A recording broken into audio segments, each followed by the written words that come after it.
சுவாமியே சரணமையப்பா, சுவாமியே சரணமையப்பா. மகர ஜோதியாய் மகர விளக்காய் ஐயப்பன் காட்சி தருகிறார். அற்புதமான ஒரு காட்சி.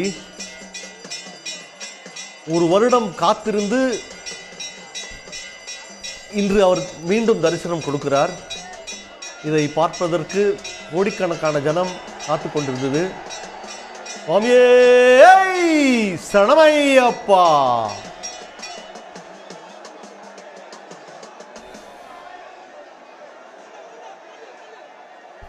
அருமையான விளக்கம் கொடுத்தது வீரமதாசன் ஐயா.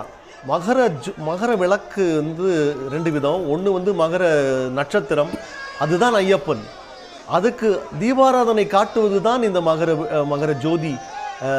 பொன்னம்பலம் மேட்டிலேருந்து மனிதர்களால் ஏற்பாடு செய்வது.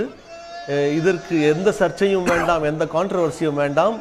மகர நட்சத்திரம் தான் ஐயப்பன், அதற்கு தீபாராதனை காட்டுவதுதான் மகர ஜோதி. சுவாமியே சரணமையப்பா. உடனுக்குடன் செய்திகளை தெரிந்து கொள்ள சன் நியூஸ் பெல் ஐகானை கிளிக் பண்ணுங்க.